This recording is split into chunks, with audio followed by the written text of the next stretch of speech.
नमस्कार. आज शब्दमैत्रीच्या या मंचवरून मी आपल्या सर्वांना होळीच्या खूप खूप हार्दिक शुभेच्छा देते.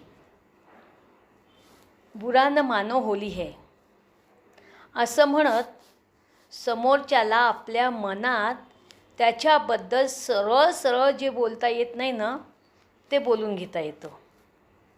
आज त्याचंच औचित्य साधून मी पण काही बोलणार आहे तुमच्याशी.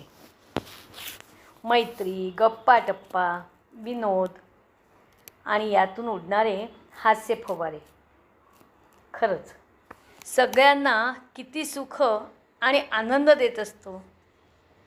पण त्यालाही काही अपवाद असतात. तुम्हाला मख्ख शब्द माहिती आहे का? अहो, असे मख्ख चेहरा करून माझ्याकडे काय बघताय तुम्ही? मी तुम्हाला विचारलं, मख्ख या शब्दाचा शब्दशः तुम्हाला अर्थ माहिती आहे का? नाही ना. बऱ्याच लोकांना कळतच नाही की ते किती मख्खपणे प्रतिक्रिया देत असतात. पण समोरच्याला तो त्याचा मख्खपणा लागलीच लक्षात येत असतो. आणि हीच खरं तर या मख्खपणाची खरी मजा आहे, गंमत आहे बघा.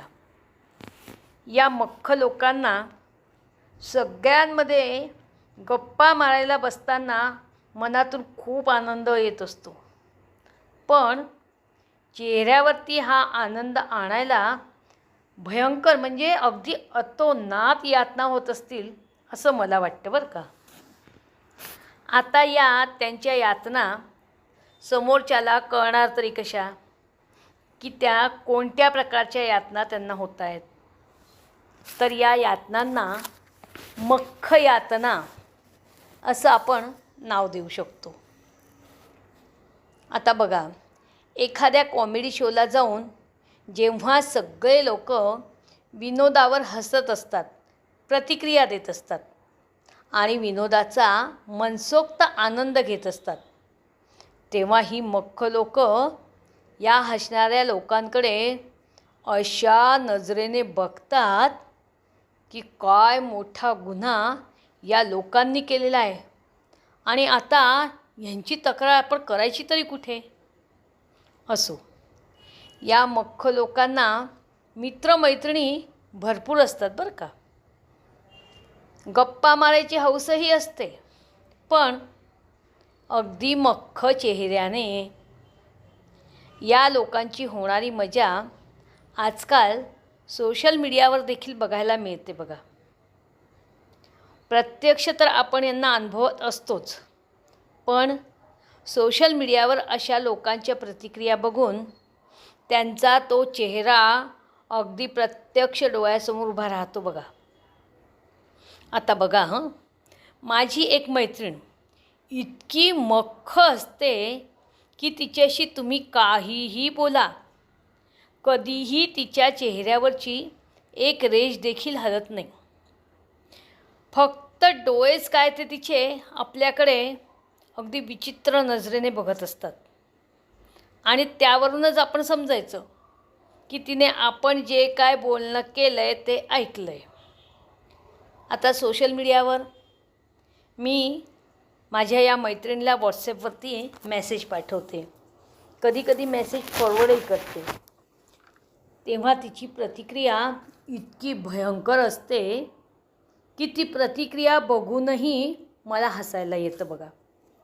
म्हणजे मख्ख माणसं स्वतः हसत नसली तरी दुसऱ्यांना हसवतात, हा मी काढलेला निष्कर्ष. याच्या पुढचा निष्कर्ष म्हणजे अरे हो, मी तुम्हाला सोशल मीडियाबद्दल काही सांगणार होती, ते राहून गेलं नाही का.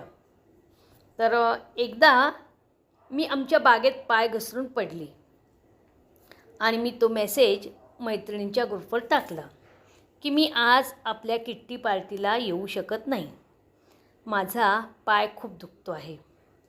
सगळ्यांनी अगदी मख्ख चेहऱ्याचा, रडक्या चेहऱ्याचा, शॉकिंग चेहऱ्याचा असा इमोजी मला पाठवला. काही जणींचे फोन पण आले. तेव्हा या मख्ख चेहऱ्याच्या या मैत्रिणीला काय वाटलं ते मला नाही माहिती, पण तिने अगदी आनंदाश्रू येऊन हसतानाचा इमोजी मला मेसेज केला हो. मला तिचा असा राग आला की मी तिला लागलीच डायरेक्ट फोन उचलला आणि म्हटलं, अगं हे काय, हा असला मेसेज? तर ती काय म्हणाली असेल सांगू?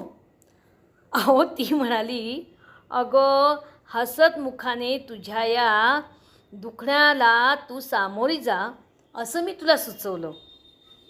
म्हणजे बघा ही मख्ख माणसं प्रतिक्रिया देतानाही काय विचारत असतात हे सांगणं खरंच खूप कठीण असतं बरं का. ह्याच मैत्रिणीचा दुसरा किस्सा. मागच्या महिन्यात आमच्या ग्रुपमधील 2 मैत्रिणींच्या आईला देवाज्ञा झाली. सगळ्यांना खूप हळहळ वाटली. सगळ्यांनी सांत्वनापर 2 शब्द लिहून रडक्या चेहऱ्याचे इमोजी पाठवले, फोन पण केले. पण ह्या मैत्रिणीने फोन वगैरे तर काही केलाच नाही. वरून करून तोंड उघडलेला इमोजी पाठवून दिला. परत माझा तिला फोन, अगं ग्रुपवरती हा असा मेसेज का दिलास तू? तेव्हा ती म्हणाली, अगं मला खूप आश्चर्य वाटलं की या दोघींच्या आया अगदी खास मैत्रिणी आणि एकाच महिन्यात पाठोपाठ देवाघरी कशा काय गेल्या, आणि म्हणून मी तो पाठवला. धन्य आहे. मी तिला म्हटलं, अगं माझे बाई, हा वाला इमोजी आहे ना, तो मेसेजमध्ये हा विनोद झाला की वापरतात. तेव्हा तिने अगदी मख्खपणे उत्तर दिलं, हो का? आता तुम्ही सांगा, या लोकांना कोणती भाषा आणि कशी भाषा समजत असेल हे काही कळत नाही. माझ्या मते मी या लोकांच्या बाबतीत काढलेला निष्कर्ष म्हणजे ही लोक फक्त आपल्या स्वतःच्या स्वार्थापुरतं जे काय दुनियेत चालत असेल तेच फक्त कानात शिरू देतात. बाकी गोष्टी ते एका कानाने ऐकून दुसऱ्या कानाने बाहेर काढतात. काही वेळेस मला असं वाटतं की ही मख्ख लोक खूप सुखी असतील नाही का? कारण आम्ही सर्वसाधारण लोक प्रत्येक चांगल्या वाईट सगळ्या गोष्टी दोन्ही कानाने ऐकून अगदी मेंदूला ताण पडेपर्यंत आमच्या डोक्यात ठेवतो आणि मग कुठे त्या दुसऱ्या कानातून पुढच्या नवीन बातम्या ऐकायच्या असतात म्हणून बाहेर काढतो. हा मख्खपणा काहींच्या बाबतीत अगदी जन्मताच अनुभवास येतो बरं का.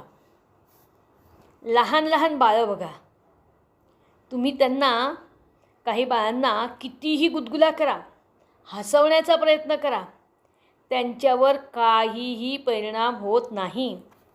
यालाच म्हणतात मख्ख. आता तुम्हाला अगदी व्यवस्थित लक्षात आलं असेल मला मख्ख म्हणजे काय म्हणायचं आहे ते. चेहऱ्यावर चुकूनही हसू येऊ द्यायचं नाही म्हणजेच मख्ख. अर्थात म्हणजे मला आणि म्हणजे खरोखरच. मला खरोखरच कशाशीही काहीही घेणं देणं नाही असाच याचा अर्थ असणार असं मला वाटतं.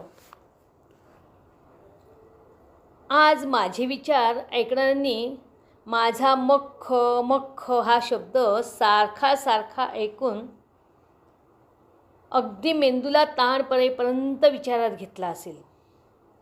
तर खऱ्या मख्ख लोकांनी तो विचारात घेऊन उद्यापासून आपला मख्खपणा दूर करून चेहऱ्यावर हास्य आणून आनंदाने मस्तीत आपली होळी आमच्याबरोबर साजरी करावी असं मला वाटतं आहे.